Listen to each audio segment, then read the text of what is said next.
I think if you're going to understand the origins of Nourish Nova Scotia and how we came about, you have to understand how breakfast programs came about here in Nova Scotia. So they've been in existence for about 20 years or more in communities all around the province. But what really made the impact and how Nourish came to be was an investment made by the government in 2005 that really propelled the program in a lot more locations around this province. Yeah, we've had individual schools doing breakfast programs for a long time. In 2005, the provincial government started to support that through a school breakfast program collectively, where we provided $750,000 on an annual basis to school boards to help support the individual schools in providing school breakfast. In 2005, that started out with 98 schools and has grown to, in 2013, supporting 360 schools. So what we quickly learned after a few years of having more money to invest in programs is that there was a will and a need and a want to build on that program. So stakeholders came together and initially created the concept of creating something outside of government, but in partnership with government, that could take on that mandate. We felt like, okay, there needs to be a body in this province where people can make a donation, where we can try to partner with other people on the ground in communities who have great ideas around how to provide more maybe skill development, cooking skills for kids, more programs that will emphasize fruits and vegetables and healthy eating. And so kind of the idea of a Nourish Nova Scotia came from there. Establishing this registered charity, Nourish, is one of the number of objectives under the Thrive strategy. And Thrive is really all about increasing opportunities for all Nova Scotians to be more physically active and to eat a healthier diet. We're certainly looking to increase the number of schools with breakfast programs, but also go beyond that. So lunch programs, working with schools to rebuild many of the skills that we've lost in terms of where does our food come from. So developing community gardens or school gardens, initiatives that help students understand the relationship between farms and schools, and that whole where food comes from, building food preparation skills, better understanding of nutrition. All those kind of initiatives are now much more possible with an increased funding opportunities for Nourish.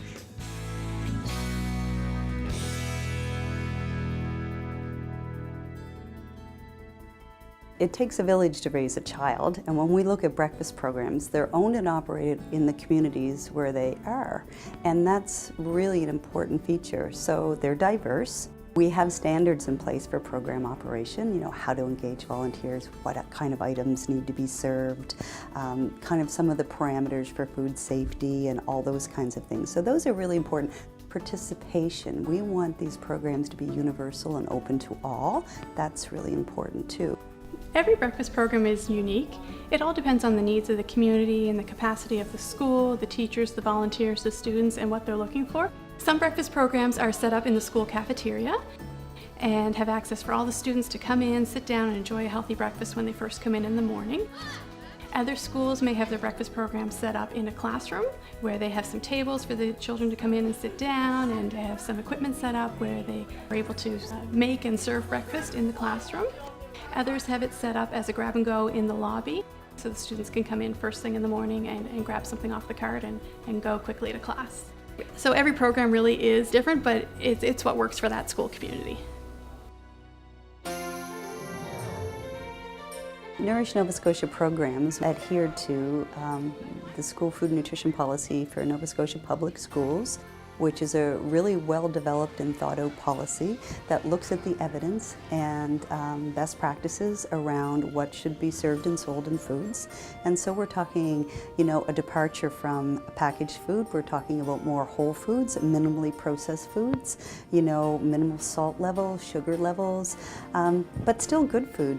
So we'll see things like grain products. We'll see things like homemade muffins, different types of cereals. We'll see toast, whole grain, whole wheat toast. With fruits and vegetables, we'll often see whole fruits and vegetables. I mean, there's nothing saying we can't serve vegetables in the morning. We've seen carrot sticks at some programs as well. Lots of milk, we'll see yogurt, and with the meat and alternatives, we'll often see eggs. Some breakfast programs actually do hummus and whole grain pita. In general, we're trying to hit, all of those food groups from Canada's Food Guide to Healthy Eating. It's all for the benefit of the students' health and the students' learning in the classroom. One of the things we found from our research is that many children in Nova Scotia actually do use the breakfast program that Nourish Nova Scotia is actually promoting. And we know that children who have a healthy breakfast are more likely to be able to concentrate at school, they're more likely to learn. And we also know that healthy children, not only do they learn better, but those children also go on to be more successful in daily life, and that's good for the province as a whole. You should get up in the morning and you should have breakfast. It's the foundation of your day to eat, nourish yourself, and then go to class. Everybody, no matter how old you are, you should always eat breakfast. If I'm hungry and I'm working, I find that I'm thinking about food and I'm like, I want to eat, and I'm not focusing enough. But if I end up eating and I have something in my stomach and I'm not hungry, I can actually focus and not have to think about food.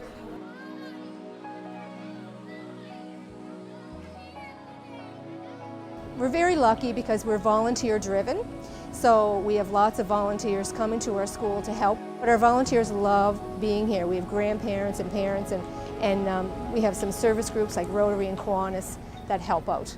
Volunteers absolutely enjoy it, and as a result we get a lot of volunteers who return year after year, and I have to say they rarely miss, and we always have a list of people willing to step in and take their place if we are short on any given day. So it works very, very well for both the adults and for the students.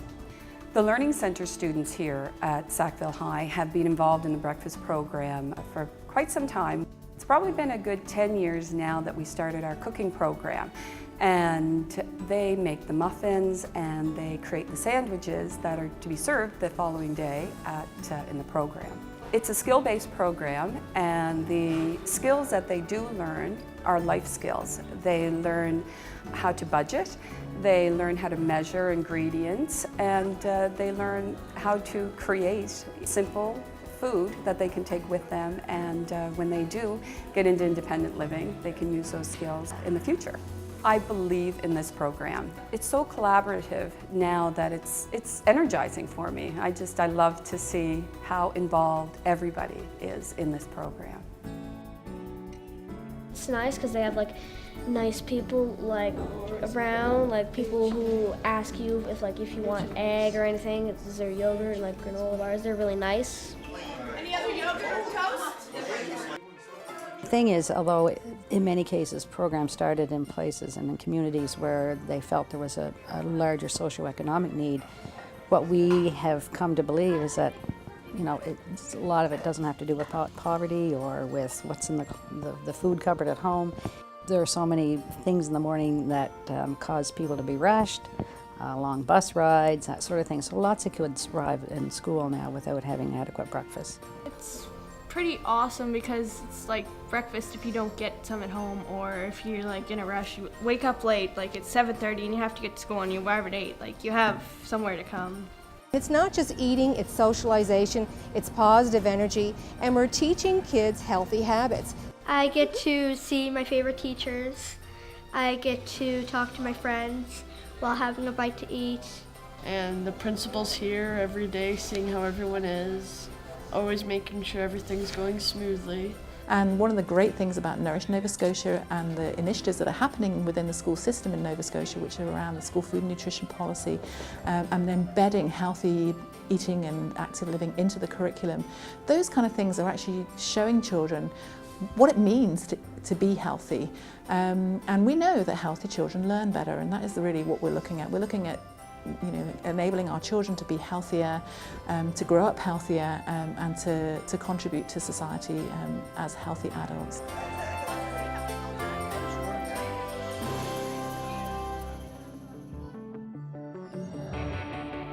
Nourish Nova Scotia allows us now to be a vehicle for people who want to support health eating and healthy eating initiatives in the province. It's as simple as going on our website. You actually can make a donation right there. It will be receipted because we are a non-profit charitable organization. No donation would be too small in terms of helping. If you throw in a $20 donation, then you're going to feed close to 20 kids breakfast in the morning. Our website also has resources that parents can use to do some things at home. There's links to other like-minded organizations and individuals that feel that real food is the answer. We have, of course, have a way for people to participate. You'll see that we have our inspiration, and it's really stories from the field, stories of people that have inspired us, of programs and successes. You've got 360 programs right across the province. They have a portal or a venue that they can share their story. They'll inspire somebody else. And then we have a corporate and a partnership side as well, so people can kind of see how their organization might fit with our organization in that partnership model. And then there's just the good old-fashioned quick click on the site, click on the, make a donation button that any individual can do. We also want to bring in, though, some of the bigger dollars, because in order to grow what we want to do, in order to work more with kids, to provide more programs, to start new initiatives around health eating, our whole purpose is to create generations of healthy eaters, and so we need everybody's help in order to do that. A person can donate money, but another thing a person can donate is their time and their skills as well to help support breakfast programs or help support Nourish Nova Scotia in general. We need key people to keep this movement going forward and supporting more and more children every single day. The future vision of Nourish Nova Scotia kind of holds no bounds when it comes to food. We're really excited about having some opportunities to really expand our nutrition mandate to include everything from school gardens and snack programs and lunch programs, cooking skills, farm to school. So we have great visions of supporting lots of programs moving forward, and we really look forward to the grassroots telling us what they want next and helping us along. We're really excited and really proud that we've been able to come together as a group of people and establish Nourish Nova Scotia. We're excited. We are hoping that people will help us grow and grow with us and help kids grow through the work that we're going to be doing. It brings children together. It creates a sense of community for those children. It creates a sense of community for people who want to get involved in the schools and connect with children in a different way. And those children grow up to be healthy, productive members of society. There's no better way to give back to society than helping our children grow and be healthy. Nova Scotia is the right-sized province to really do something different, to be a leader in Canada.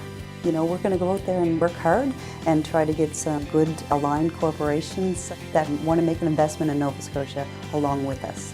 So we're really looking forward to the food future of Nova Scotia. Everyone, please, won't you help us